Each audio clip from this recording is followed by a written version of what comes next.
So, ladies and gents, I'd like to bring up something that I highlighted a few years ago, but the time is finally upon us, that the Liverpool Street renovation is at hand.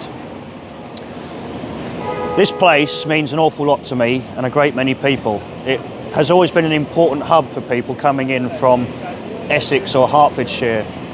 For me, growing up, it was a really important place to meet people, to take partners. It has an incredible amount of sentimental value as well as overall importance to who and what I am. And I'm not the only one that will say that. There'll be a great many people that feel very attached to this station, and they feel very much at home when they reach it, be they coming in to London or going home from London. I looked up when the renovation was meant to be happening, and apparently it was already supposed to be underway. And the reasons, allegedly, for it not yet starting is because of the many great people who are in opposition to it, doing their best to fight it, heritage groups and so on. You see, this area has an absolute abundance of history. I'm not going to go too deep into it, because that's not what this is about, though it is important that it's a historic area. I mean, this site in the 1200s was Bethlehem Hospital, which was a mental hospital, which is where we get the term Bedlam. In closer history, throughout the 1700s, 1800s, this was all a slum down there, Shoreditch, Whitechapel, and so on. This was a hellhole, and that's still also important to all the generations that survived it, that came through the other side from that. So we're now by the Liverpool Street entrance. This is Liverpool Street here, and you can see these buildings here. Right now, the original train sheds and so on, which were engineered by Edward Wilson, opened in the 1870s. If the plans go ahead, this will all disappear. This will now just look like a modernistic spot like anywhere else, something out of Star Trek or The Fifth Element. So they're going to demolish 50 Liverpool Street, which is that building there, that lovely building, right? They'll demolish these towers.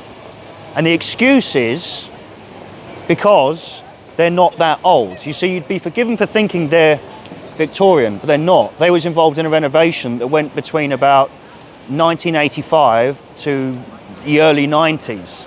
It really does build a great picture of London.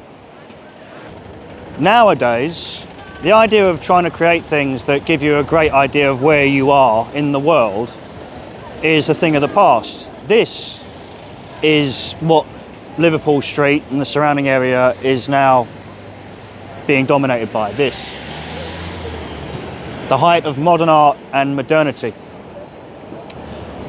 I was quite upset when I first saw these going up, because it was the beginning of the detachment from the place I knew and loved, as well as looking towards a world which is truly unrecognisable. And as I've said before, it's at the stage where without a street sign you really can't tell where you are in the world. If you just look at that, right?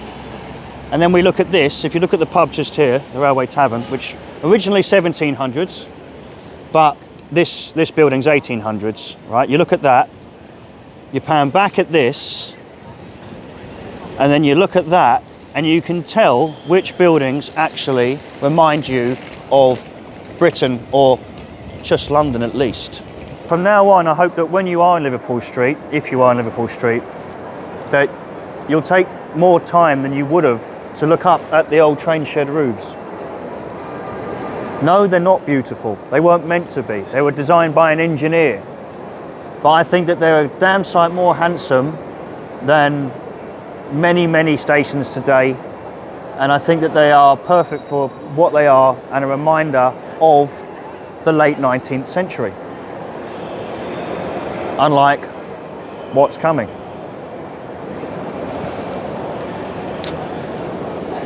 So whilst we're in view of this lovely war memorial, I will quickly read you commentary from Robin Dobson, who is a Group Property Director for Network Rail. We're proud to be leading the submission of a transformative scheme for the redevelopment of London Liverpool Street Station, one that is a truly accessible and inclusive space, can support the forecasted annual passenger rise of over 200 million and deliver vital improvements to the everyday experience of passengers while respecting and celebrating the station's historic character. Investing in transport infrastructure is essential to unlocking the future economic growth for London and beyond. To me, the only economy that really matters is the economy of the happiness of its people, because once you deal with that, give them identity, give them something to be proud of, they will give you the world. But as we know, the world we're in today is the polar opposite to that. This investment will ensure Liverpool Street remains a landmark gateway to the City of London for generations to come. Why do you think it needs your help to be a landmark, or more important, to the City of London? Following extensive consultation and engagement with a wide range of stakeholders, our plans put passengers first while respecting and retaining the station's Victorian features, including the iconic train shed and the Great Eastern Hotel. So since it first opened, it catered to all classes, but like with most big stations, you would have a huge part of it dedicated to the upper classes, which is why to this day you can still see where the Great Eastern was actually attached to the station. It's part of the station. You can see above that door there where it still says hotel. And that's why if we turn this way, Hamilton Hall pub, that was actually part of the hotel. That's why when you walk in, it's quite grand. But today it's used by lots of normal people that when they come into Liverpool Street, people like myself and others are just looking for somewhere normal to have a sit down, have a drink, because everything else has been so gentrified that you just feel unwelcome everywhere.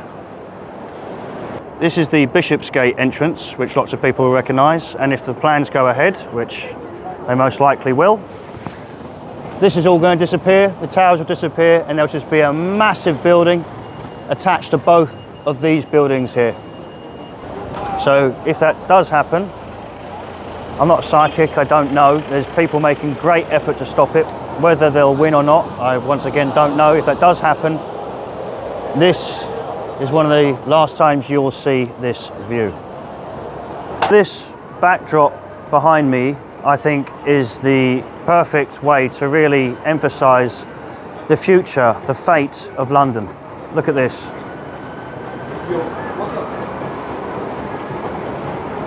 And I honestly believe, as I say often, they pale in insignificance to these lovely buildings here that are the right height to create a perfect, beautiful skyline.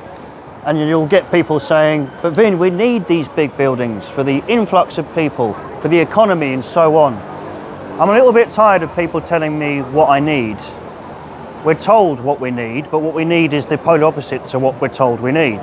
We need more safety, room, identity, all these sorts of wonderful things. We don't need a list of excuses or a new world that we can't recognise. It's a complete opposite to what we need.